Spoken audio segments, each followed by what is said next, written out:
persona neurótica empieza a desarrollar esa enfermedad, va a tener su conducta un factor que le va a acompañar a lo largo de la vida y que se llama compulsión.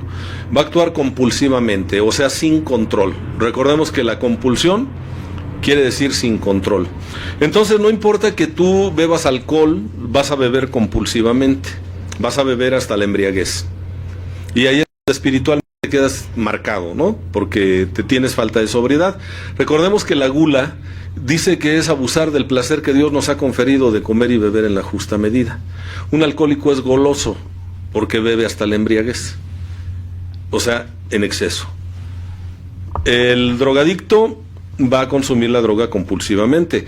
Cuando se desarrolle su adicción, la persona va a terminar obsesionado con conseguir otra dosis. Ese es el síntoma. Primero del uso va a pasar al abuso y del abuso va a pasar a la dependencia. Cuando llegue a la dependencia, la obsesión mental es conseguir otra dosis. Y cada que hace contacto con su objeto de adicción, se desata la compulsión y empieza a presentarse la alergia física, que son los terribles malestares que sufre un adicto, que son, en el caso del alcohólico, pues muy claros, ¿no? Lagunas mentales, la pérdida del equilibrio, actos de mal juicio, eventualmente el delirium tremens, las lagunas mentales que son abonos de locura, se le llama coloquialmente en los grupos, y las terribles resacas, el vómito, todo lo que viene aparejado cuando ya el bebedor es crónico, que es una forma en la que el cuerpo está diciendo: esto que tú me das me hace daño, ya no me des más de esto. Pero como el alcohólico padece de una obsesión, pues va a beber inclusive aún en contra de su voluntad. Y dice Bill W. que el alcohólico hace de los pretextos razones, justifica todo. ¿Y ustedes creen que el neurótico no? ¿Y ustedes creen que el drogadicto no? ¿Que el cocainómano, el narcómano? Y hay otro tipo de adicciones, porque recordemos que podemos ser adictos a cosas, o sea, a sustancias. Podemos ser adictos a personas, relaciones destructivas.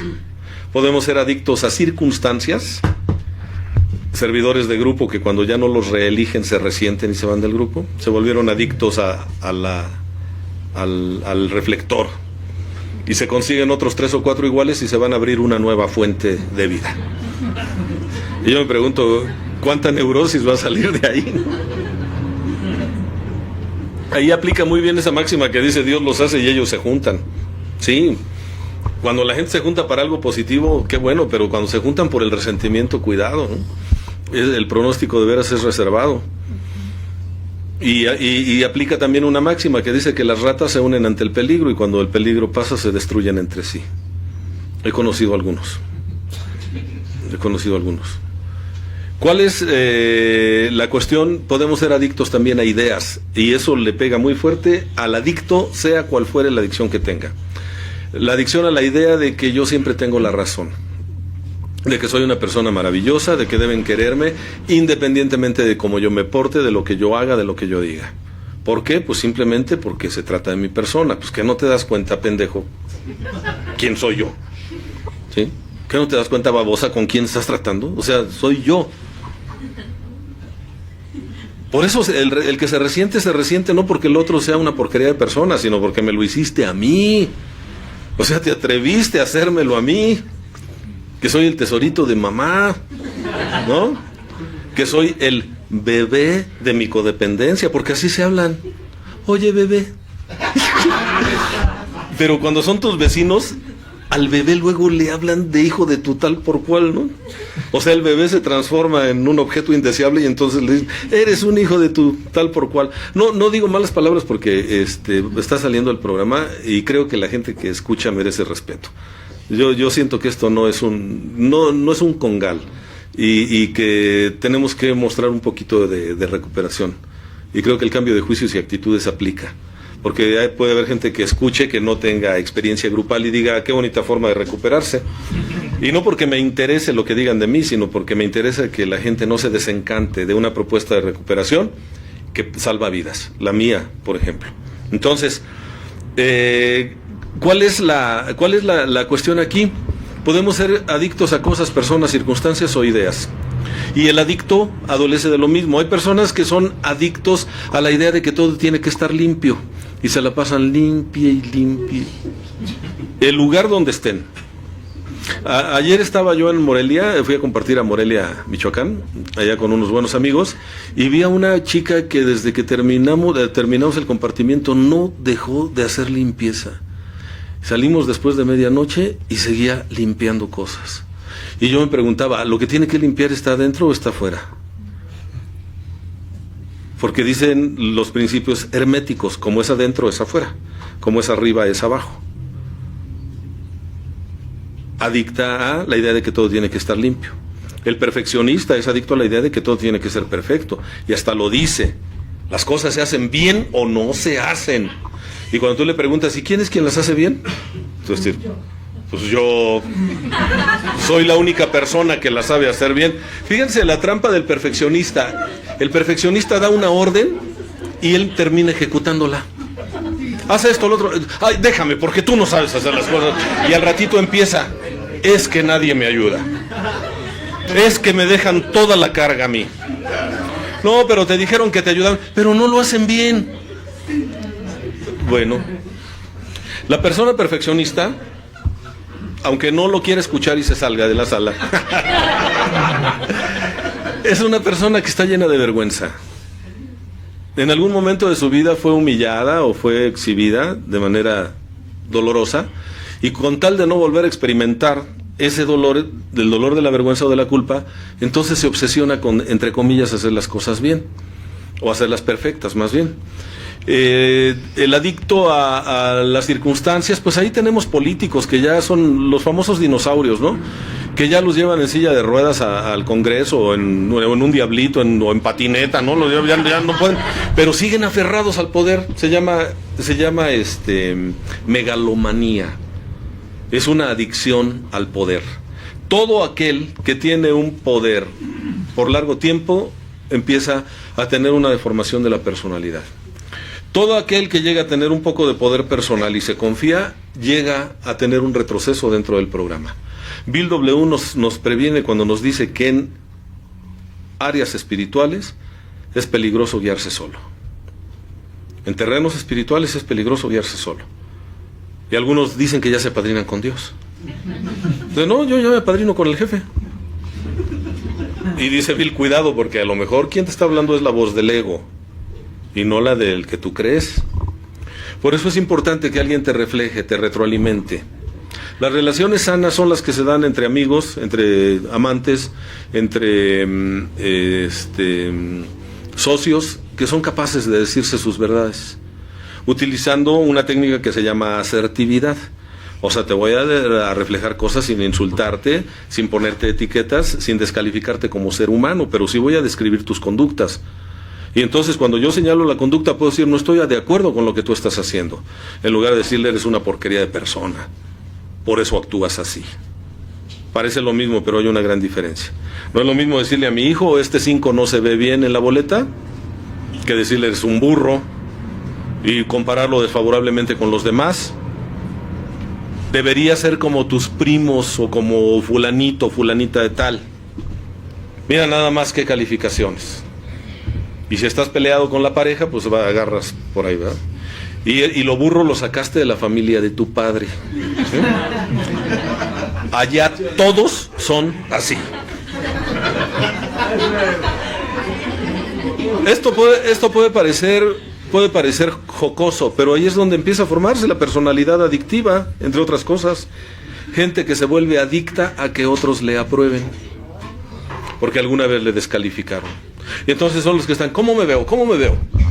¿Qué te pareció? Esto, lo otro, y pues, ¿cómo te sentiste tú? No, yo bien, pero ¿tú cómo me viste? Y si la persona le dice, no me viste bien, no te viste bien, colapsa. O termina haciendo lo que otras personas quieren. Esto es típico del alcohólico, no se hagan. ¿Qué a poco te pegan? Órale, tú y yo, a ver quién aguanta más. Muchos han recaído porque les dijeron, yo prefiero ser borracho conocido que alcohólico anónimo. Y esto lo toman como una ofensa. Y para darle gusto al estúpido que los está provocando, vuelven a beber.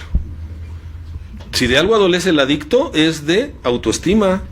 La autoestima nos marca en uno de sus pilares, de acuerdo a la teoría de Nathaniel Branden, que es el autor que a mí me gusta más, porque lo considero muy objetivo al señor, de origen canadiense. Lean todo lo que caiga en sus manos de Nathaniel Branden o pongan sus manitas en los libros. Están los 6 pilares de la autoestima, el poder de la autoestima, el respeto por uno mismo, que ese para los que estamos en la agrupación debería ser de buró, ¿sí? Para no exhibirnos de la manera en la que lo hacemos a veces, quedar tan expuestos a tantas cosas porque no nos respetamos. Y este señor dice que uno de los pilares de la autoestima se llama autoafirmación, que es saber que tengo derecho a ser como soy, a que me guste lo que me gusta, tengo derecho a decir que no, tengo derecho a cambiar de opinión, tengo derecho a creer en lo que yo considere conveniente. Hay personas y matrimonios que se acaban por un cambio de ideología, ¿sí se han dado cuenta de eso, no? Que alguien se cambia de religión y quiere traerse al otro a su religión y el otro no se deja y empiezan a pelear. Y hay algunas religiones que promueven la separación, te dicen, no, mira, fulano o fulana de tal es del diablo. Ya viviste con la diabla mucho tiempo, entonces, o la traes para que la desenchanclen y se convierta aquí a nuestra religión, o te tienes que separar. Y pendejos, terminan separándose. Cuidado con eso. La personalidad adictiva tiene algunos rasgos que el doctor Elizondo mencionaba desde que escribió su primer ensayo sobre los síntomas de la borrachera seca, que eran 8, y ya después lo amplía a 12, que ustedes bien conocen. ¿Sí? Sí, han visto la pasta, ¿no? Del libro. Sí. Bueno, también hay que leerlo, ¿eh? Una vez le preguntaba a una persona, oye, ¿sí conoces el libro de los...? Sí, dice, es uno de una pasta así, todo. No, el del contenido, no me refiero a la portada. Algunos que son los que más destacan, la personalidad adictiva dice que la persona padece un egocentrismo crónico. Es una persona que vive autocentrada en su persona, vive centrada en el yo. Y esto es típico de neuróticos, que no beben alcohol ni se drogan, pero creen que tienen la exclusividad del dolor más grande. Nadie sufre como yo. Y me dicen, y dime cómo puedo hacer para dejar de sufrir. ¿Cuánto tiempo voy a sufrir por esto? Pues el tiempo que tardes en aceptar que lo que pasó, pasó. Que quien se fue. Y que la vida no baila al son que tú le toques. Tú te tienes que adaptar a lo que hay. Se trabaja con lo que hay. Y si me apuras tantito, lo has hecho en tu vida de manera inconsciente. ¿O no es cierto que te ves en el espejo en la mañana y a veces no quedas muy impresionado de lo que ves, ¿no? Y dices, esto es lo que hay. Y con lo que hay que enfrentar la vida. Lo hemos hecho. Pero el neurótico está posponiendo su felicidad a que todo esté perfecto. ¿Y lo perfecto cuál es? Pues lo que le agrada. Lo que le agrada al neurótico. Egocentrismo crónico, vivo centrado en el yo, quiero que todos me rindan pleitesía, quiero que todos me den la razón, quiero que todos me quieran. Y sufrimos porque queremos absolutizar algo que es muy relativo. El ser humano, como humano que es espejo de muchas personas. Y a veces le espejeas a los demás sus propios defectos, lo más puerco que ellos tienen, que no han querido aceptar o que no han podido aceptar de sí mismos. Y a veces les espejeas sus cualidades y sus virtudes. Se llama identificación proyectiva. Recuerda a una persona que te caiga bien. ¿Qué características tiene? Ahorita, recuérdalo. 5 características, piensa en 5 características que tiene una persona que te cae bien. Sus cachetes. Ahora, ¿no es cierto que esas 5 características también te definen a ti? Nos cae bien la gente que se parece a nosotros, que comparte ideología, que puntos de vista. Y también lo que nos choca, nos checa. Lo que más te molesta a veces de una persona es aquello de lo que tú adoleces. Y hay quien dice, no, a mí yo no le envidio nada a esa mujer, nada, lo que me cae bien mal es que es bien aferrada. Bueno. Qué bueno que no se parecen en nada, ¿no?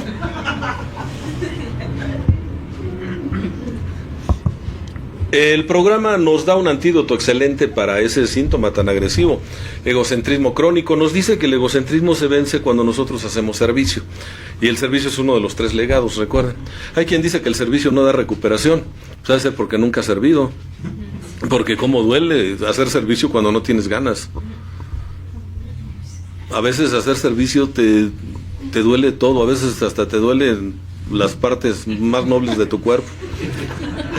Les comento porque estuve en La Piedad este fin de semana y traía un dolor tremendo. Sí, ya no vuelvo a decir porque se me hinchan aquellos, y ahora voy a decir porque se me da la gana. O sea, es lo mismo, pero pues, si el cerebro ya se te hinchan, pues órale, ahí te va, cabrón. Para que hables con provecho, ¿no? El servicio, que es vencer esa adicción que tiene el adicto, una adicción de segundo orden, que da un síntoma principal, a que todos le sirvan, a que todo te digan que sí. El servicio es salirte de ti, olvidarte de ti. Y no hay una tradición espiritual seria en la cual el líder espiritual no haya sido un ejemplo de servicio para los demás, generalmente para la humanidad. Cuando muere la familia de Facundo Cabral, el malogrado poeta de la canción, cuando muere su esposa y su hija, que eran toda la familia que él tenía en un accidente de aviación, él entra en una profunda depresión. Evidentemente su depresión pues estaba bien justificada, si hemos de ser honestos. Sin embargo, su depresión empezó a ser patológica, o sea, se empezó a deprimir compulsivamente. Se estaba aislando ya del mundo, no quería saber nada de nada. Y de repente recibió una llamada de una persona que él narra que era de quien menos esperaba, la Madre Teresa de Calcuta, quien había escuchado su música, había escuchado había leído sus trabajos y le agradaba mucho la filosofía de Cabral. Y le pide que le tome la llamada, por favor. Y ya le contesta Facundo y ella le dice, no me conoces, sin embargo soy una admiradora tuya y me conocen como la Madre Teresa de Calcuta. Yo creo, aunque él no lo dice, que una llamada de ese tipo pues también lo saca de su ensimismamiento. Y le dice, me enteré que murió tu familia. Y dice él, sí, efectivamente así fue. Dice, yo tengo una pregunta para ti. Le dice él, ¿cuál? Dice, ¿qué vas a hacer con tanto amor? Fíjense nada más la interrogante, ¿eh? ¿Qué vas a hacer con tanto amor? Y él dice, no sé. Dice, ¿por qué no se lo vienes a dar a mis leprosos? Te invito a trabajar al leprosario aquí en Calcuta. Y dice Facundo, fui, serví 1 año y sané. ¿Qué hizo Facundo Cabral?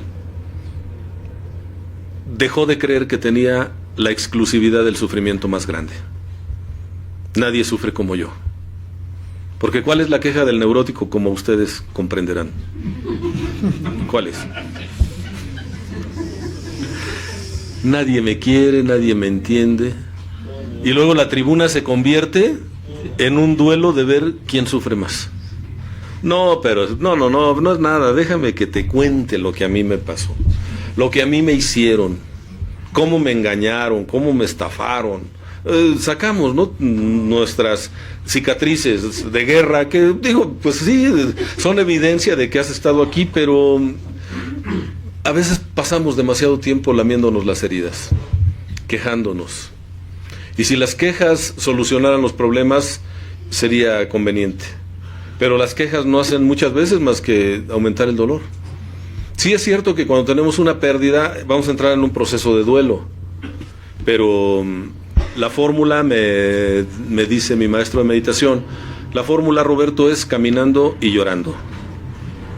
No puedes quedarte tirado en el piso a llorar, porque la vida continúa contigo o sin ti. Y le tienes sin cuidado si tú no quieres levantarte.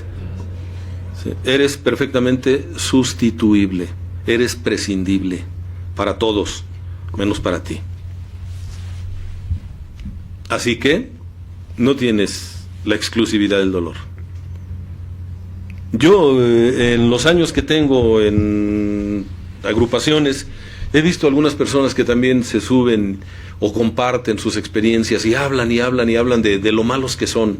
Parece que han encontrado un placer perverso, que es el placer deformado de la conmiseración también, ¿no? No soy feliz porque soy muy malo. Y soy tan malo que háganse para allá porque soy peor que el Antrax, ¿no? Vuelvo a lo mismo, a veces nos hace falta alguien que maneje un buen nivel de certidumbre para que rápidamente corte la escalada neurótica en la que se sube alguien cuando dice yo soy malo, esto. Y a mí me lo decía mi maestro también. Roberto, no eres el anticristo, no te hagas ilusiones. Eso también es ego. Cada quien la riega a su propia capacidad, ni más ni menos. Así que ya deja de estar hablando mal de ti mismo, porque te estás refugiando en la mediocridad de portarte mal para no hacer cosas positivas que puedas decir. También tengo esta forma de ser positiva. Se convierte a veces en una adicción el estar hablando mal de uno mismo. Algunos dijeron hay que ser honesto y dicen que algunos creen que ser honesto es insultarse a sí mismo. Perdón, eso no es cierto. Ser honesto es saber que nos equivocamos y que tenemos derecho a equivocarnos porque el libre albedrío nos otorga esa facultad. Lo que a veces sucede es que no aprendemos de la experiencia, eso sí. Pero ¿para qué estar de manera recalcitrante señalando mis defectos y lo peor que hice? Yo les voy a decir para qué.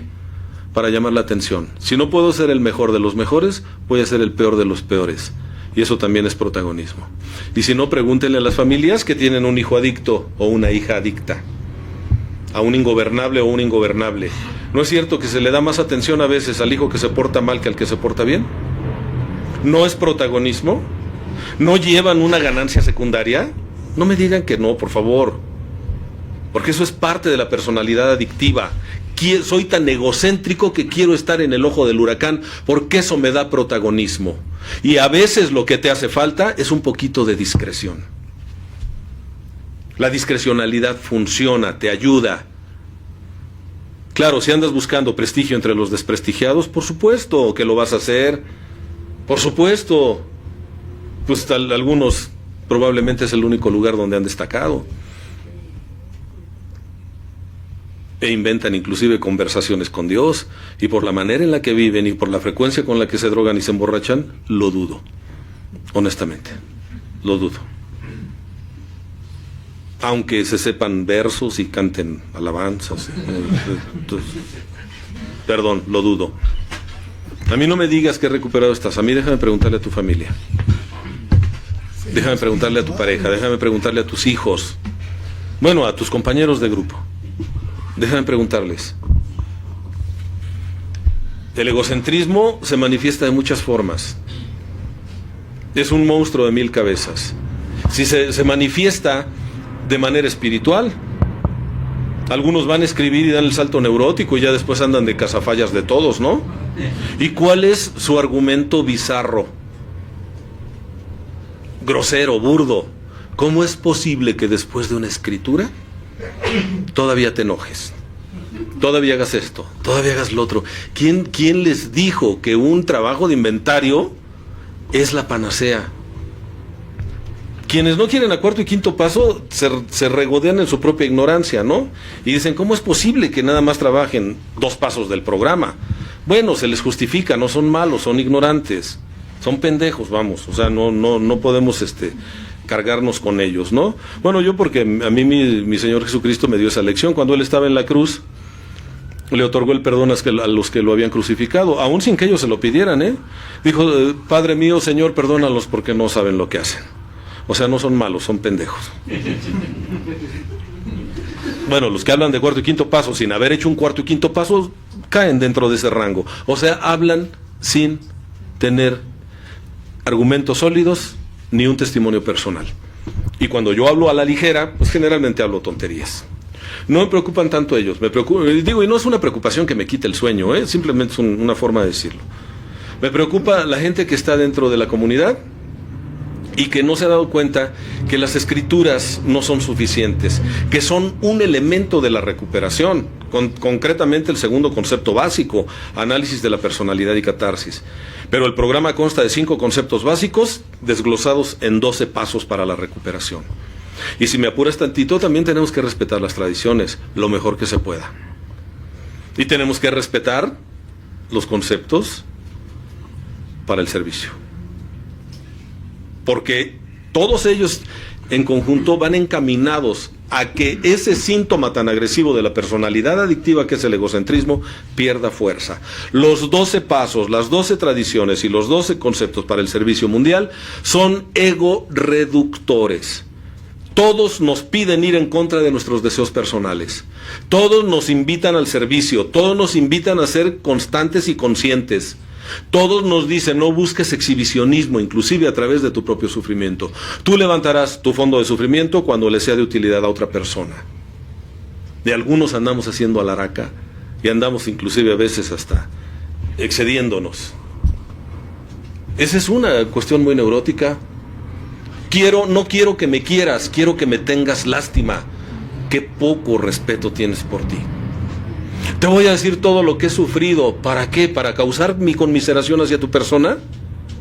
Qué poco te valoras.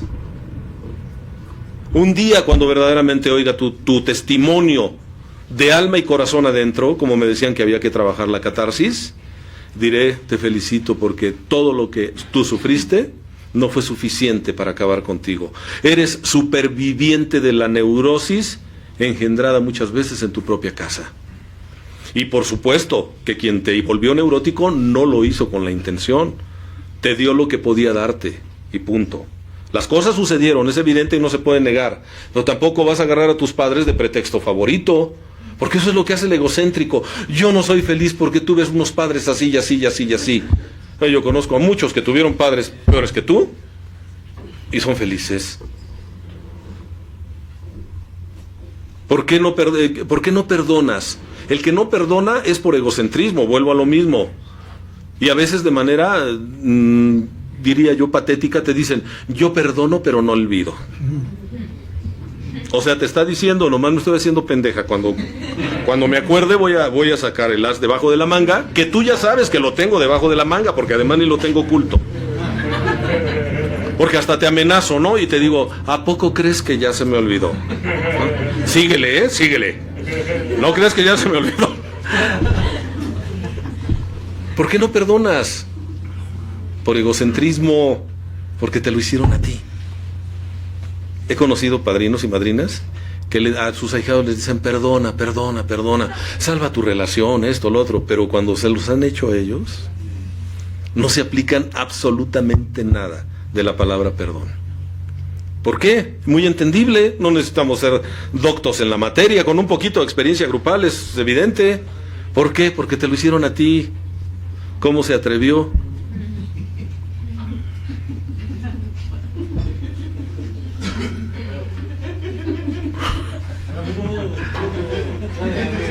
Miren, he oído así catarsis bien intensas de gente que dice, ¿cómo fue posible que yo me equivocara así? ¡Cuánta arrogancia! Agustín, pues sí, entiendo que se equivoque, pues, tiene su grupo allá en Iztacalco, ¿no? Daniel, pues está chavo. La Rondo no está tan chavo, pero a lo mejor por eso, ¿no? Porque pues, ya... Pero yo, ¿qué es lo que está diciendo esa persona? Los demás porque son pendejos, pero ¿cómo yo? ¿Yo cómo pude equivocarme así?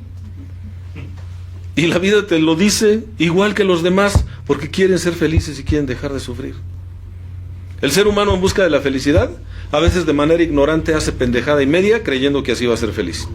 Y lo único que hace es aumentar su felicidad. Yo recuerdo que cuando empezaba en estas lides de los grupos, fui a una misa que oficiaba quien era cardenal de México, el padre Corripio Ahumada, y era para los alcohólicos de un movimiento que no eran los tradicionales, eran los 24 horas. Y entonces me entré a escuchar la misa y algo me llamó la atención. El padre decía algo que no es nuevo, pero para mí era muy nuevo, yo nunca lo había escuchado, y él fue el conducto de que yo recibiera esa cápsula de conocimiento, y tan no se me ha olvidado que ahorita la estoy recapitulando. Él decía, bienvenidos a todos los alcohólicos aquí. Habíamos algunos que decíamos que éramos anónimos y había muchos negados, ¿no? Que eran los metiches que estaban ahí en la misa que decían, no, yo soy bebedor social, ¿no? Sí, tuve un primo que ya murió de alcoholismo, de cirrosis hepática, y cada que me veía me decía, qué bueno que ya no tomas, te felicito. Se pasó la vida entera felicitándome, nunca se animó a hacerlo él, porque pues él era bebedor social. ¿Y para qué le rompió un mecanismo de defensa, no? Si su esposa decía, no, él es un borracho que no hay problemas, no daña. No es violento. Y yo dentro de mí decía, no es violento que se quede tirado en la sala de tu casa vomitándose y que sus hijos lo vean. ¿No es violento eso? Digo, pero si la señora codependiente le apapachaba la enfermedad, por supuesto que no había una grieta por donde pasar. Pero ¿qué sucede? Dice, el alcohólico no es una mala persona, el alcohólico bebe porque quiere ser feliz y no sabe cómo. Eso cómo, a mí en lo particular, cómo me ayudó, me reivindicó conmigo. Yo pensaba que era muy malo porque era alcohólico activo, y cuando él dijo, el alcohólico quiere ser feliz pero no sabe cómo. Hoy sé que no solo el alcohólico, todos los seres humanos queremos ser felices y dejar de sufrir. Y digo que no es nuevo porque hace 2600 años Siddhartha Gautama, el Buda histórico, ya lo decía. Queremos ser felices y queremos dejar de sufrir. Y la felicidad dentro del mundo indotibetano era llamado nirvana. Y el nirvana no es un cielo al que hay que llegar, sino es una actitud con la que hay que vivir. Dicho de otra manera, el cielo y el infierno están aquí. Ahí donde tú estás situado, ahí donde tú vives tu vida, ahí está el cielo y el infierno. Tú decides a dónde quieres estar.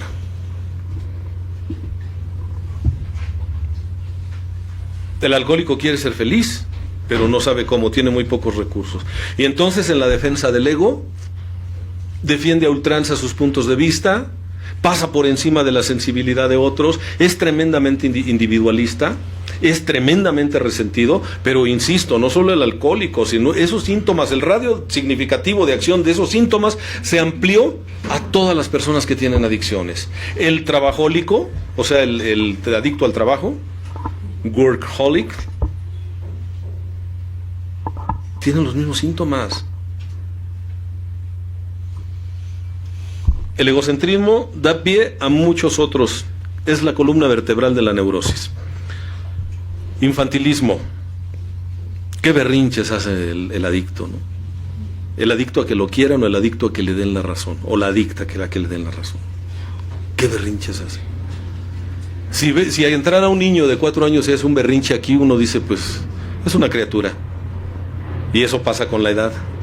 Pero a veces la berrinchuda tiene 20, 30, 40, 50 años. El berrinchudo es un adolescente eterno. Es un niño pasmado. Tiene 70 años y hace unos pinches berrinches porque no le trajeron su leche tibia. Si lo he visto en las haciendas, se salen a la mitad de la experiencia porque no les dieron participación. Y yo iba a regalar una experiencia de fondo que iba a reventar a la mesa. Pues lo único que reventó fue el ego, ¿no? Pero el problema con el ego es que se reestructura. Por eso después de determinada escritura te dicen repara los daños antes de tanto tiempo. Porque el ego se reestructura, ¿eh? Y al ratito dices, no es necesario, ¿para qué? Yo estoy bien. Y sí, le pediría disculpas, pero siempre y cuando acepte que ella empezó, ¿no? Ya empiezas a regatear.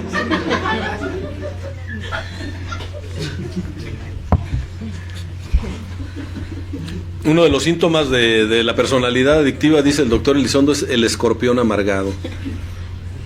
Tremendamente resentido. Porque las cosas no salieron como tú querías. ¿Por qué nos enojamos los seres humanos? Nos enojamos porque las cosas no salen como nosotros queremos. Realmente esa es la causa. Con razón o sin razón. La persona saludable se enoja, lo manifiesta o trabaja el enojo y lo libera. Perdona. Perdonar quiere decir liberar el enojo. Eso quiere decir perdonar. En hebreo. No en ebrio, en hebreo. Liberar el enojo. Pero ignorantemente el ser humano cree que perdonar es olvidar. Y llegan a terapia, llegan a los grupos, llegan a la iglesia y dicen, yo quiero perdonar y olvidar. Y hay quien te dice, puedes perdonar, y es un proceso que empieza con un acto de voluntad, que es decir, yo quiero perdonar. ¿Y para qué quieres olvidar? Ahórrate una de las dos cosas, no olvides. Perdonar no es olvidar, perdonar es liberar el enojo. Y te recuerdo que el que olvida su pasado está condenado a repetirlo. Pero yo quiero olvidar porque si no, no, a ver, no confundas. Perdonar no es reconciliación, necesariamente, aunque a veces sí, por supuesto. Perdonar no es complicidad con el que te dañó, nada más es soltar el enojo y decir, no voy a permitir que me vuelvas a afectar de esa manera. Si entendemos lo que es el perdón, y eso requiere análisis, estudio y sobre todo aplicación a nivel personal. Si tú lo entiendes, tienes conocimiento. Y el conocimiento te va a permitir actuar de manera correcta. Pero si no tienes el conocimiento, vas a buscar la felicidad creyendo que odiar a la otra persona es lo que te va a hacer feliz a ti. Y dice el Corán, y dice bien, no te sientes en la puerta de tu casa a esperar a ver pasar el cadáver de tu peor enemigo. O sea, ¿cuál es el mensaje? Vive, no seas pendejo. Que el otro a lo mejor ni se acuerda de ti, a lo mejor ya se murió. Le estás dando un lugar de privilegio a la persona que te dañó en tu vida. ¡Qué paradoja! ¿No te acuerdas a veces de tu padre, de tu madre? Y si eres de los que dices que quiere el programa, no te acuerdas de Billy Bob, pero sí te acuerdas del que te dañó siempre. Ese es uno de los síntomas de la personalidad adictiva, y por resentimientos nos vamos a beber. Por resentimientos nos vamos a drogar, por resentimientos nos hacemos un daño. Me fue infiel, pues ahora se la cobro. ¿Y qué crees? Que la otra persona, cuando te fue infiel, no quería que tú te dieras cuenta. Y si tú lo haces para que el otro se dé cuenta, estás cayendo en algo que se llama premeditación, alevosía y ventaja. Lo estás haciendo con el afán de dañar a otra persona y no tienes idea del daño que te estás haciendo a ti misma, a ti mismo.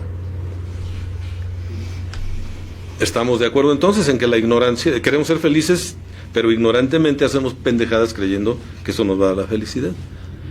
¿Qué quiere decir esto? Que si tú te enojas, o que no tienes más bien derecho a enojarte, no, eso sería absurdo. Y esto lo digo para los padrinos que lo escuchen. No te debes enojar, no, perdón. Si pierdes la capacidad de enojarte, te mueres. Eso le pasa a las personas que son maltratadas por su pareja. En la violencia intrafamiliar hay una figura psicológica que se llama síndrome de indefensión adquirida. Llega a ser tanta la sevicia, o sea, tanta la crueldad del agresor o de la agresora, porque también se da en los dos casos, que pierde la capacidad de defenderse, y es cuando la persona abusiva acaba con ella. No, por favor, el enojo te ayuda a cuidar de ti, y es un indicador de que algo está mal en tu relación o en tu persona. Yo un día, cuando salí de un lugar en donde estuve internado, dije, ya me cansé de esta porquería de vida. Y el enojo me hizo buscar algo. Afortunadamente llegué a AA. Y mi vida cambió. Y la de mis seres queridos también, por cierto. El enojo me hizo cambiar. Si no hubiera tenido la capacidad de enojarme con lo que yo estaba viviendo y lo que me estaba haciendo a mí, y por extensión a los demás, yo ya no estaría aquí, en este mundo. El enojo es necesario. Enójate, pero no cargues con el enojo. Evita el resentimiento. Porque algunas personas, precisamente por resentimiento, se van a beber. El hombre perro. Sí, es aquel hombre castrado psicológicamente por la mamá con la que vive, a la que le dice esposa. Se llevó a vivir a su casa una réplica de su mamá. Y vive un incesto emocional con esa mujer. Sí, porque uno no se acuesta con su mamá, ni con sus hijos, sexualmente hablando, no. Tuve el caso de unos pacientes, pero clarísimo era, clarísimo. Me decía, ¿cuándo va a dejar de beber fulano de tal? Pues cuando dejes de hostigarlo y le regreses los testículos que le cortaste. Oye, pero ¿por qué dice eso? Porque ¿cuál es la única forma en la que él toma venganza de ti? Ah, ¿lo que te molesta es que tome? Pues ahí te va, cabrón. Ahí te va. Recaída tras recaída. Recaída tras recaída. Y cuando hablaba con él le decía, ¿con quién estás más enojado? ¿Con ella o contigo? ¿Con quién creen que me decía? Conmigo. Por agachón, por dejado.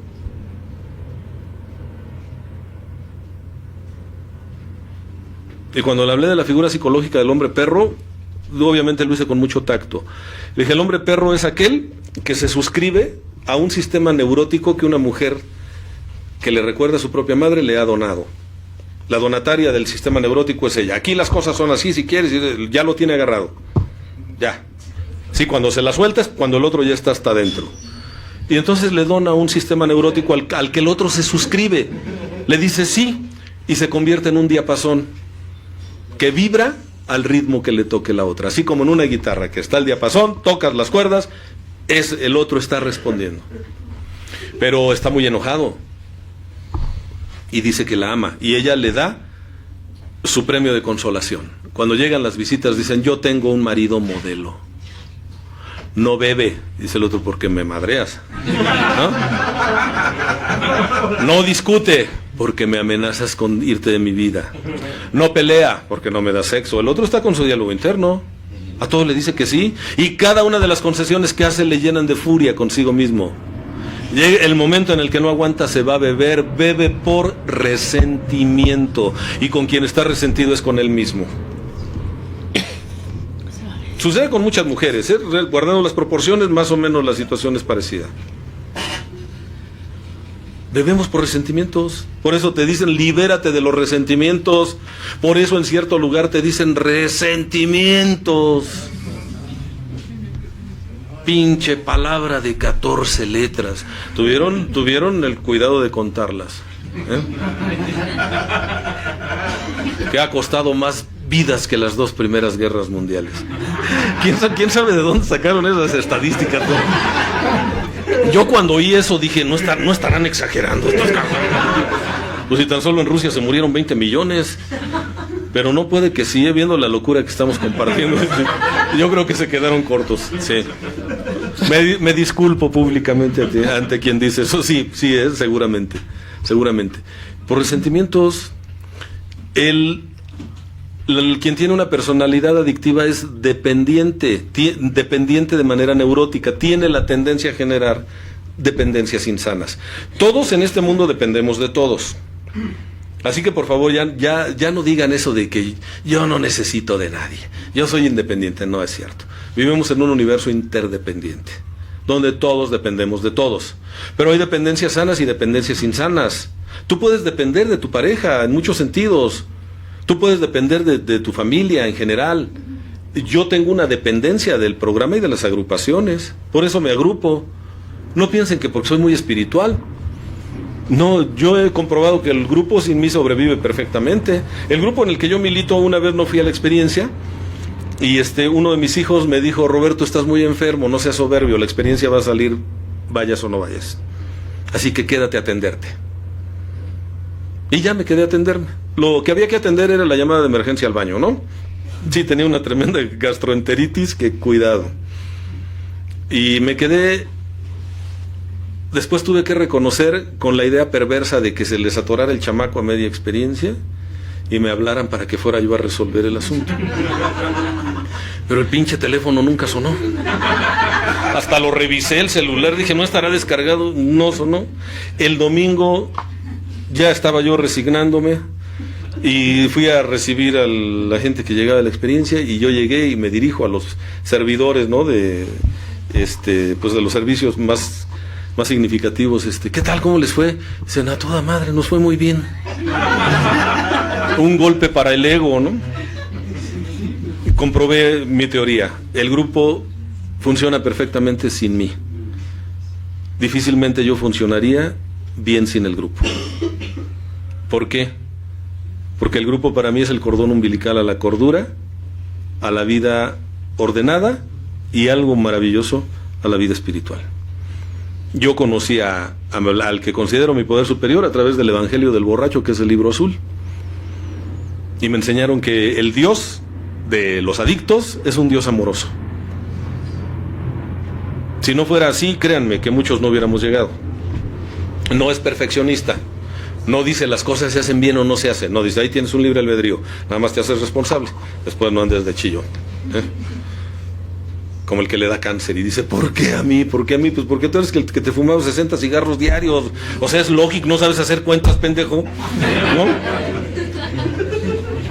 ¿Por qué a ti? Pues ¿qué querías que le diera el vecino que no fuma y que sale a correr? Digo, le puede dar otro tipo de cáncer, pero el pulmonar te lo ganaste. Te lo ganaste. Preguntas absurdas que a veces los seres humanos hacen. ¿Cuál es el problema entonces? Aquí desde este campo de posibilidades de la dependencia, todos dependemos de todos, pero el enfermo adicto tiene la tendencia a relacionarse con personas que empaten o que embonen con su neurosis. Entonces genera una dependencia. Dice la persona golpeada por el marido, es que ya me vino a rogar, quiere que regrese con él, que me ama, que me necesita. Sí, porque nadie se deja maltratar como ella. Por supuesto, es una víctima perfectamente cooperativa para el maltrato, pues de esas hay que cuidarlas.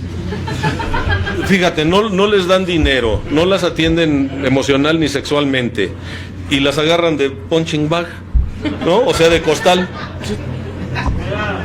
Pues ¿dónde? Claro, hay que cuidarlas. Por supuesto. Pues sí, lo vemos, ¿no? En los grupos, en las agrupaciones, que llega alguien y dice, no, este chavo tiene algo que me atrae. No es guapo, pero tiene algo que me atrae. Pues es locura, tiene locura, eso es lo que te atrae.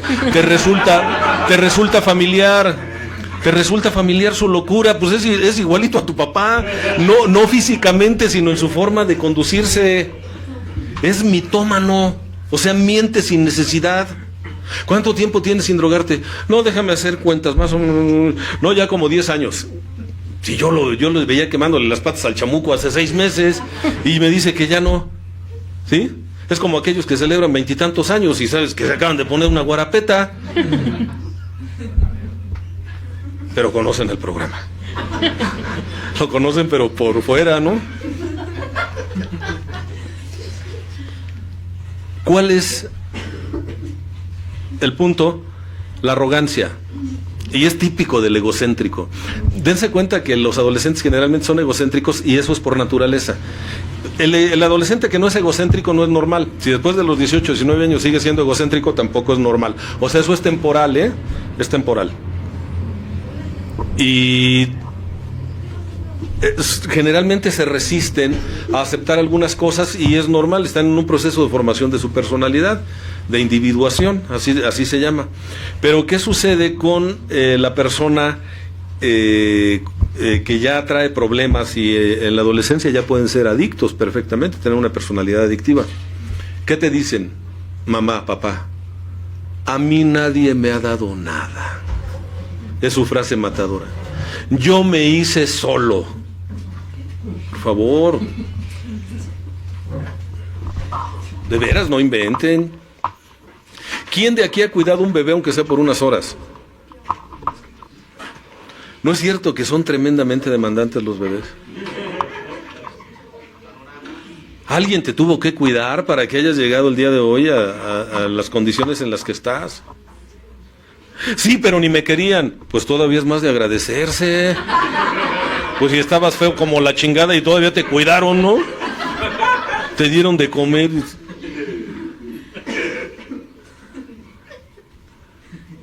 Yo siempre he pensado que no soy hijo de mi padre. Dice tu papá también, ¿no? Pero no investiguen, porque si no tu mamá se enoja y se va con el papá de los niños. Entonces mejor no investiguen. ¿Sí? Yo no necesito de nadie y por eso a un poder superior lo dejas arrumbado. O dices que crees en Dios, pero realmente no crees en Dios. O a lo mejor sí crees en Dios, pero no crees que Dios te quiera así como eres. No, es que Dios no me va a hacer el milagro, porque yo soy bien mala, yo soy bien malo. Y a mí mi papá o mi mamá o mi abuela me dijeron que si yo no era un niño bueno, Dios no me iba a querer. Dios se iba a enojar conmigo. Mi codependencia, yo sé cuál es su génesis. Yo, obviamente, todo adicto, antes de ser adicto, es codependiente. Esa es la manifestación de la neurosis más marcada de un adicto, es codependiente. Y tenía yo una abuela que me decía que Dios era codependiente también, no me lo decía así, pero decía, Dios está triste porque te portaste mal. No, entonces yo dije, Dios también es codependiente, ¿no? O sea, yo hago las pendejadas y el que se deprime es él, como en la familia de los alcohólicos, ¿no? Arreglan bonito así para la Navidad y están esperando, ¿sí? Oye, no ha llegado fulano de tal y hoy le daban el aguinaldo y quedó de traer esto y vemos cómo la familia se empieza a deprimir. Por eso odio la Navidad. No, lo que tú odias es el alcoholismo, no la Navidad. Porque hay gente que no se emborracha, hay gente que no hace desórdenes en la Navidad, no inventes. Yo desarrollé mi codependencia, ahí fíjense, desde los 4 años yo ponía triste a Dios. Y además me decía, si no te portas bien, Dios no te va a querer. Por supuesto que desarrollé una codependencia, entonces tengo que, no que portarme bien, sino hacer como que me porto bien para que me quieran. Y el mensaje es, así como eres, nadie te puede querer. No eres digno de ser amado así como eres. Y eso es una gran mentira. El instinto de seguridad básica, de acuerdo a la teoría de Erik Erikson, se forma el primer año de vida. Y se forma cuando somos amados de manera sana por un adulto, generalmente mujer, que es la persona significativa en ese primer año de vida, y que sobre todo nos regala tiempo y contacto físico. Si no hay contacto físico, el niño no se siente querido, porque el niño es muy kinestésico a esa edad. No habla, no entiende el código de palabras tampoco, escucha, pero no sabe qué es lo que dicen los demás, pero entiende la intención. A un niño tú le puedes estar diciendo hasta una mala palabra, pero si la dices con ternura y mirándolo a los ojos, el niño se ríe. ¿Sí? Porque ahí la maldad está de tu parte, no en él. Sí, él dice, esta persona es linda, me quiere. Se hizo un experimento en Estados Unidos, por ahí de los años 30, 40 del siglo pasado, se hizo un experimento donde los niños abandonados tenían una tasa de mortalidad del 60%. Los abandonaban y se los llevaban al orfelinato, les daban tratamiento médico adecuado. El doctor Tolt, así se apellidaba, dijo, hay que darles un tratamiento verdaderamente riguroso en cuanto a higiene en los alimentos, una dieta bien balanceada, para que se logren, crezcan y después los podamos dar en adopción. Pero la tasa de crecimiento no bajaba. Y entonces otro doctor dijo, aquí está sucediendo algo. Y checó que en la India los niños abandonados apenas sí comían y tenían una tasa de mortalidad de apenas el 5%. ¿Qué era lo que sucedía? ¿Por qué sobrevivían allá los niños y acá no? Y se fue a investigar. Y cuando llegó les dijeron, ¿qué le dan de comer a los niños? Pues para lo que nos alcanza. Y pasa una ancianita cargando a un bebé. Le dice, ¿y ella quién es? Dice, es una voluntaria. ¿Y qué hace ella aquí como voluntaria? Viene a darles contacto físico a los niños, viene a cargarlos. Todas las tardes viene y trabaja 4 o 5 horas sin cobrar honorarios, cargando a los pequeñitos, dándoles caricias emocionales. Y entonces él regresa a este doctor y dice, vamos a hacer un experimento. Y le dijeron, ¿cómo vas a ir en contra de la teoría del doctor Tolt? O sea, era así como que una herejía, ¿no? Y consigue voluntarias el señor, empiezan a darle contacto físico a los pequeños, ternura verbal, y la tasa de mortalidad bajó hasta un 4%. De un 60% a un 4%. ¿Qué sucedió? Que el ser humano depende, es tremendamente dependiente, desde que nacemos. Somos dependientes por naturaleza, no por elección. Y la responsabilidad de los padres en la formación de los hijos es llevar a ese ser totalmente dependiente a convertirlo en una persona autónoma. En alguien no independiente, pero alguien saludablemente autónomo. que sea capaz de hacerse cargo de sí mismo y que entienda que afectivamente, económicamente, lo que ustedes quieran va a depender de otras personas. Y que si me apuras tantito y tienes la suerte de tener una guía espiritual, dependerás de Dios. Porque hay cosas que solo Dios podrá darte. Y tú que estás trabajando en el programa sabes lo mismo que yo. No importa que conozcas tus defectos de carácter, no importa que tengas más escrituras que un notario público. Hay cosas que tú sola no vas a poder lograr. El séptimo paso lo dice claramente, ¿no? No está de adorno el séptimo paso. Dice, humildemente le pedimos a Dios que nos liberase de nuestros defectos. ¿De cuáles? De aquellos con los que tú no has podido o que no has querido entrarle. Porque recuerden que el sexto paso dice que estamos enamorados de nuestros peores defectos de carácter. Pero hay cosas que tú no vas a conseguir, Dios te lo va a otorgar. Y ese es un recordatorio de que no eres el alfa y omega de la existencia. De que quizás sí te convertiste en el Dios de tu propio universo, pero eres un Dios enano, eres un Dios de cuarta división. Por eso te fue como te fue. Cuando te pones en manos del verdadero, del grande, del efectivo, las cosas cambian, ¿eh? Yo respeto las creencias, la idiosincrasia de las personas, pero si no comparto algo, les doy mi punto de vista. Y hace un tiempo, una de las personas que tenía yo en la clínica me recomendaba un poder superior X. Y me decía, no, mira, si tú le pones esto y lo otro, aquello, y yo le decía, es que, mira, yo no quiero entrar en polémicas, pero yo te voy a decir algo, mi poder superior limpiaba a los leprosos, le devolvía la vista a los ciegos, liberaba a los endemoniados y revivía a los muertos. Tú me estás pidiendo que me baje de nivel. Perdón por ser tan burdo en el ejemplo, le decía yo, pero ¿cómo me haces esa propuesta? Y puedo decirte que por ley de atracción y por la afinidad que yo tengo y por lo que a mí un poder superior me ha regalado, podrías traerme otro que quizás fuera más portentoso, aunque lo dudo. Porque entonces no creería que mi Dios verdaderamente es omnipotente.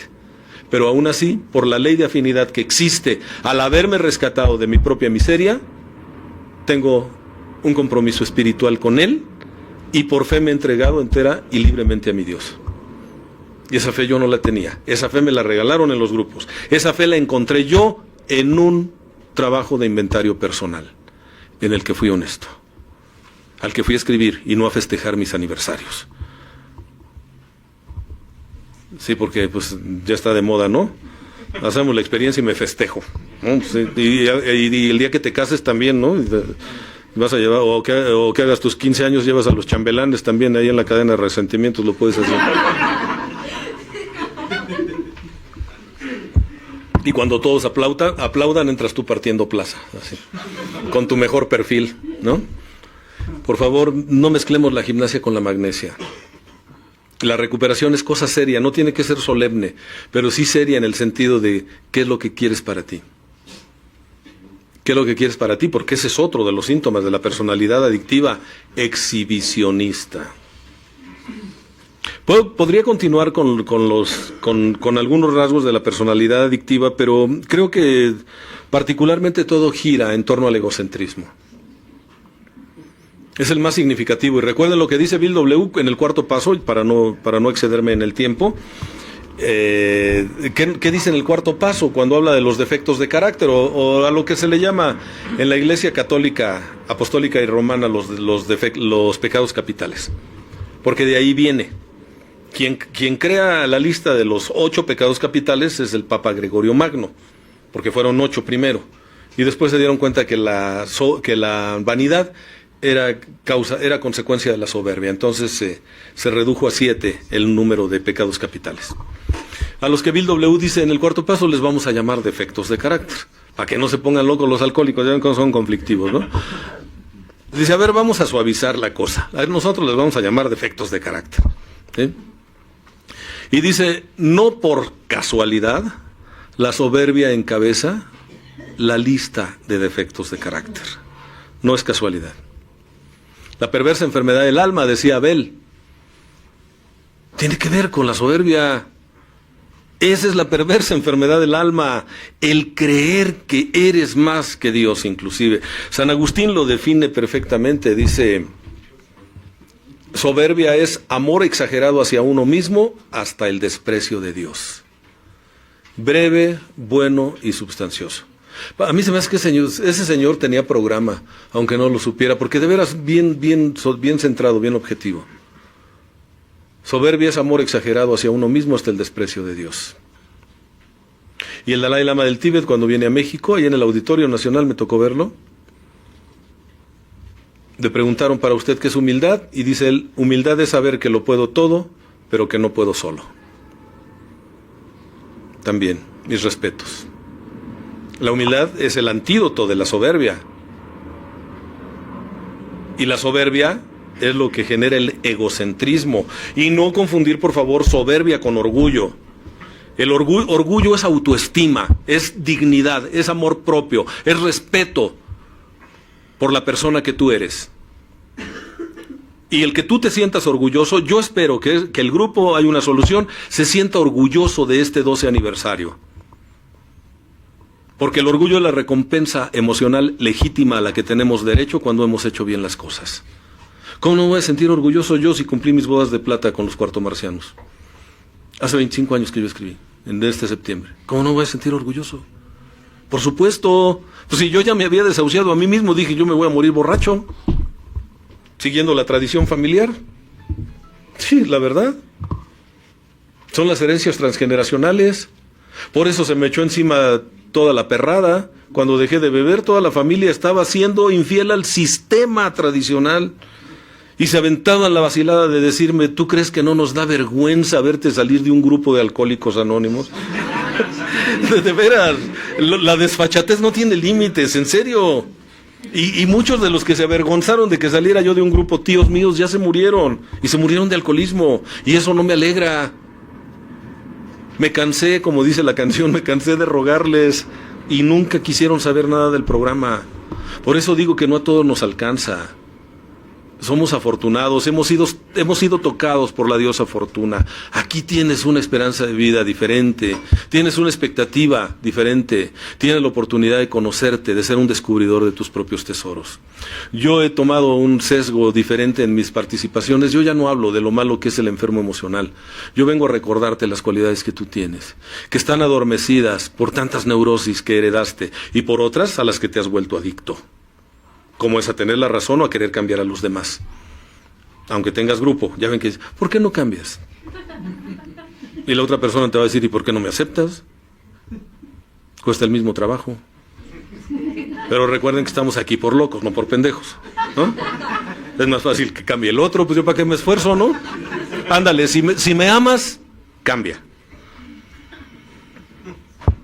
Y el amor que el otro tiene es virtual. Si no se quiere a sí mismo, pues nadie da lo que no tiene. Entonces, orgullo es autoestima. Soberbia es una conducta patológica, enfermiza, es una manía del ego. Conducta compulsiva del hedonismo, el placer por el placer, la satisfacción personal. Veo al otro como un objeto que voy a utilizar para mi placer, para mi bienestar, para mi conveniencia, para mi crédito social. Me lo trago de golpe como un apetitoso bocado, solo para masticarlo y escupirlo después, cuando ya no me sirve. Y luego me quejo de que estoy solo, de que nadie me quiere, de que me abandonaron. Y cínicamente te dicen: ¿y por qué te dejaron? Y dices: ¿no más? No, pues no más, pues como dice la canción, yo sigo siendo el mismo, ¿no? Pues tenemos que escuchar la otra versión. Tenemos que escuchar la otra versión. Yo les digo a las parejas que tengan problemas, sí puede ir cada quien a terapia por su lado, pero tomen una terapia de pareja. Porque cuando alguien llega a mi terapia, yo sé que me van a decir su versión. El otro va a dar su versión, pero nadie va a decir la verdad verdadera. Esa la van a decir cuando estén de frente y a ver si tienen la desfachatez de negar lo que haces. Y algunos lo niegan. ¿Yo? Sí, tú. Pues no me acuerdo. No, pues, cuidado. Soberbia. Son como erizos de mar, tienen picos por todos lados. Están a la defensiva. Personas terminan viviendo una dolorosa soledad. Recuerdo hace algunos años trabajaba para un grupo empresarial en el área de desarrollo humano y estábamos en el mes de noviembre precisamente planeando ya, presentando el proyecto para el año siguiente. Las empresas serias así trabajan, ¿eh? Dicen, ahí luego vemos. Tú échale ganas. No, vamos a hacer lo que se pueda. No, las empresas serias dicen, vamos a hacer lo que planeamos, no lo que se pueda. Y las parejas serias también, ¿eh? Sí, vamos a hacer lo que planeamos. ¿No? Vamos a echarle ganas, mi amor. No, mejor vamos a ponerlo por escrito y vamos a hacer lo que tenemos que hacer, ¿no? Yo les comento eso, ¿eh? Sobre todo a las chicas incautas. La vida, compañeros, compañeras, la vida no te da lo que te mereces, la vida te da lo que negocias. No tenemos lo que nos merecemos, tenemos lo que negociamos. Aprendan a negociar bien. Y la primera persona con quien tienen que negociar bien es con ustedes. ¿De veras quiero que no se me haga pesada la carga de mi proceso de recuperación? Sí. No tienes que ser santa, no tienes que ser santo. Simplemente sé honesta, sé honesto, lo mejor que puedas y haz las cosas con conocimiento de causa, aprovechando, como dice el Libro Azul, el sencillo juego de herramientas que te han dado tus hermanos mayores. Porque sí hay una solución, pero necesitas aplicarte. Y por favor no inventes recuperación. No hay nada más patético que un recaído hablando de recuperación, sin aceptar que ha recaído. Porque no es un crimen, no es un delito. Lo que sí es muy dañino para la persona es querer engañar. Me decía mi maestro de meditación, cuidado con lo que haces, Roberto, porque puedes engañar a una persona mucho tiempo. Puedes engañar a muchos mucho tiempo. Lo que no puedes es engañar a todos todo el tiempo. Y alguien que anda haciendo, maltratando, por así decir, la palabra sobriedad, perdón, tarde o temprano te van a ver. En un congal o en el anexo al que te lleven. Porque ya no te aguanta tu propia familia. Entonces, cuidado. Un poquito de congruencia. Decir soy alcohólico anónimo, decir estoy en recuperación, perdón, es algo que cuesta trabajo y que se maneja con dignidad. No es algo que puedas abaratar. No es algo que está de moda, aunque algunos crean que sí. No. Es algo que ha costado sangre, ha costado vidas. Y si me apuras tantito, seguramente de tu propia familia. Honra a esas personas que no tuvieron la oportunidad que tú tienes de conocer un programa de recuperación, que no tienen un modelo de trabajo como el 4-5 que te permite tener acceso a algo que antes en un grupo tradicional te costaba años, aunque nos odien algunos tradicionalistas. Y no les estoy tirando tierra ni le doy patadas al pesebre, pero cuarto y quinto paso tiene algo. No es casualidad que los grupos estén llenos, a diferencia de otras propuestas de recuperación. Algo estamos haciendo bien. Y creo que Dios no le ha dado a nadie la exclusividad de la recuperación, afortunadamente. Afortunadamente. Porque no va a crear monstruitos de ese calibre, ¿verdad? A mí me dio la recuperación y la verdad absoluta, no, si así como te vuelas, ¿no? Ya con que tienes un grupo que qué bueno que lo tengas, seguramente tu trabajo te ha costado, pero andas que no te la crees. Ya te hablas de tú con el poder superior y ya ves a tus compañeros chiquitos, orejones y pendejos. Pues no, ahí está la soberbia, pero en otro sentido. La persona soberbia termina viviendo una espantosa soledad. Y estábamos en esa mesa en donde yo era la persona, por así decirlo, de menor rango, porque yo era del staff, ni siquiera era de la estructura empresarial, pero daba servicios profesionales y estaban muy contentos conmigo. Y cada que hablaba un director o un ejecutivo, este director soberbio decía, no, esas son pendejadas. Y hablaba otro, no, ¿cómo se te ocurre? Es una estupidez eso. Y llegó un momento en el que, queriendo apoyarse en mí, y yo no soy comparsa de nadie, me dice, ¿tú cómo ves, Roberto? ¿Tú qué piensas de todo lo que han dicho estas personas? Le digo, mira, yo lo que pienso es que tú debes ser una persona muy solitaria. ¿Por qué? Le digo, porque eres el único listo viviendo en un planeta de pendejos. Perdón, estás aislado de la comunidad humana. Me dice, ya vas a empezar con tus cosas de los alcohólicos anónimos. No, este es de la vida real. Tú no necesitas un proyecto de trabajo, necesitas clases de humildad para aprender a escuchar. Porque los especialistas te están diciendo, pero tú por encimita estás desacreditando todo. Me pediste mi opinión, no me disculpo por dártela porque tú me la pediste. Acércate un poquito más a los mortales, acércate un poquito más a la gente común y vas a tener buena retroalimentación. Yo creo que no era alcohólico porque ni me corrió ni se resintió. Al contrario, le bajó un poquito de volumen. Y yo me felicito por eso. Porque le dije lo que pensaba, con respeto. La soberbia nos aleja de los demás.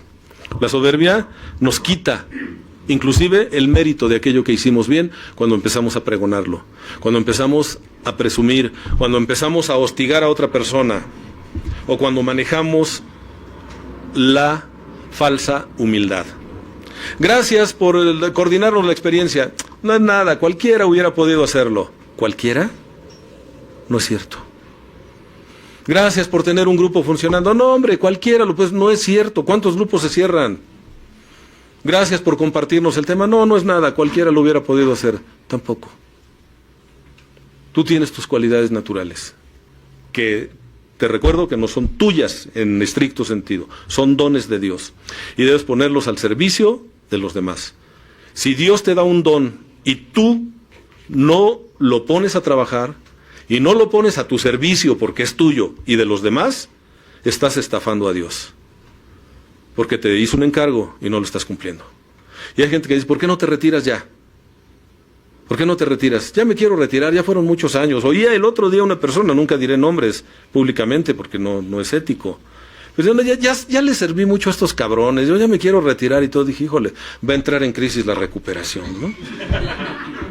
Por favor, no me digas que estás hablando en serio, ¿no? No me digas que tú eres el que estabas hablando de aquel tema tan hermoso de espiritualidad hace unos meses que te escuché y ahora con esa clase de pendejadas. Y me sirvió para decir, Roberto, ten cuidado. El pez por su boca muere. Mejor no escupas al cielo que a la cara no te caiga. Cuidado. Sin embargo, créeme que cada que hablas te comprometes. También esa es una máxima. A mí mi Dios me quiere mucho porque trabajo con adictos todo el día y prácticamente todos los días. Vivo en el mundo de la recuperación de las adicciones y constantemente hablo de que sí se puede. Y cada que digo que sí se puede me comprometo más. Pero como decía Abel, solo por hoy. Solo por hoy. En una ocasión me soñé borracho hace poco y fue sueño, no fue sueño. La neta del planeta fue sueño. Y en esa pesadilla, porque yo así la catalogué, una parte de mí me decía, Roberto, ¿y ahora qué le vas a decir a todos esos chavos que tienes en la clínica?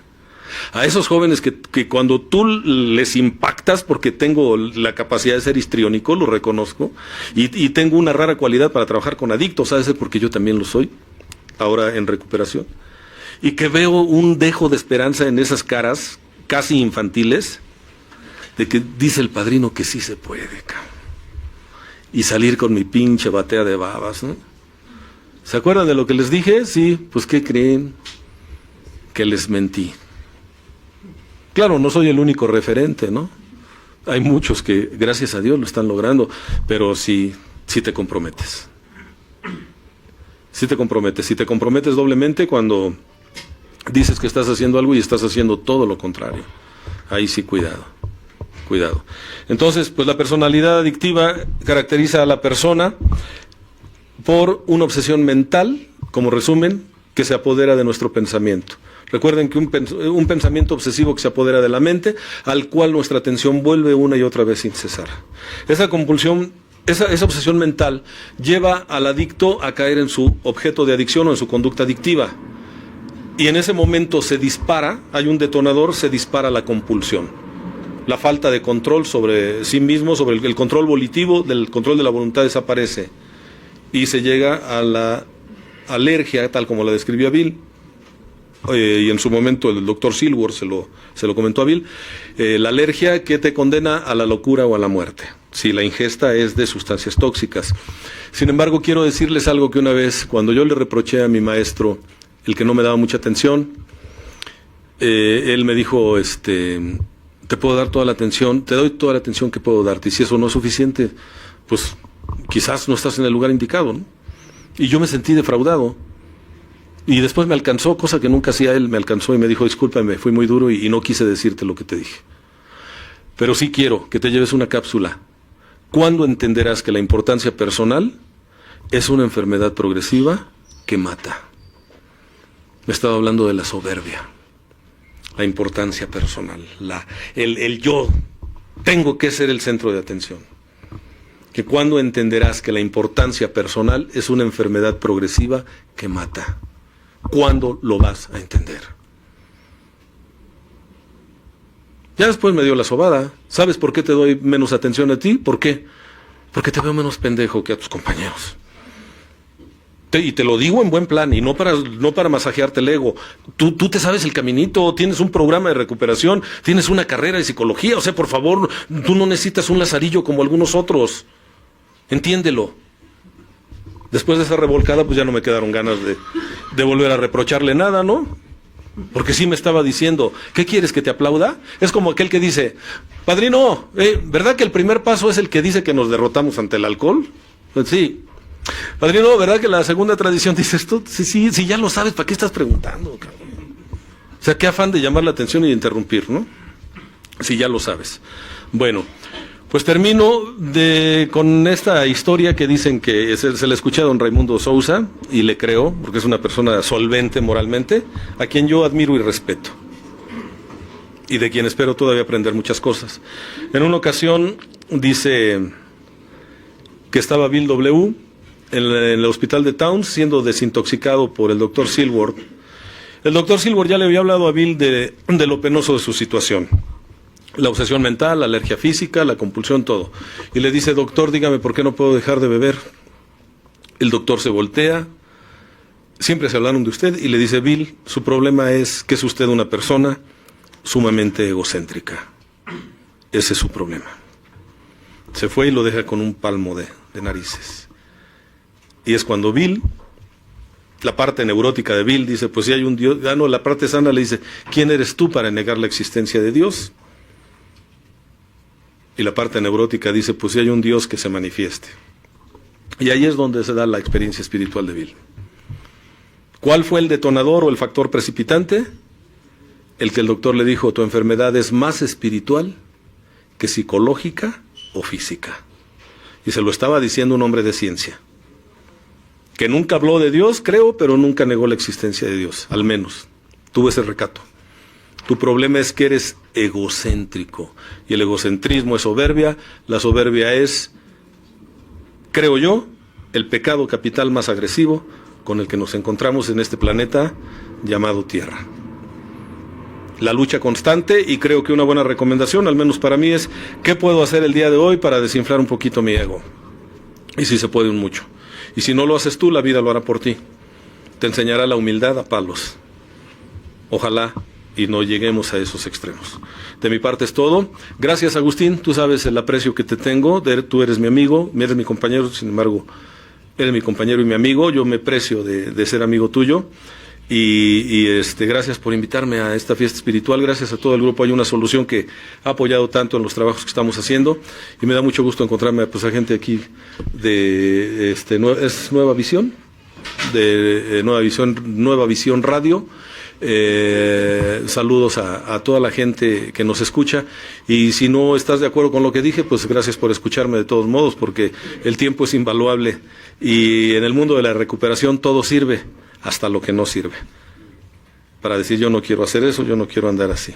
Dios los bendice, tengan muchas 24 horas de sobriedad, y aunque suene trillado, pues se termina un año, y esperemos que lo terminemos excelentemente bien, y que el año que viene Dios nos siga dando energía, fuerza para continuar en este camino, porque son carreras de resistencia más que de velocidad.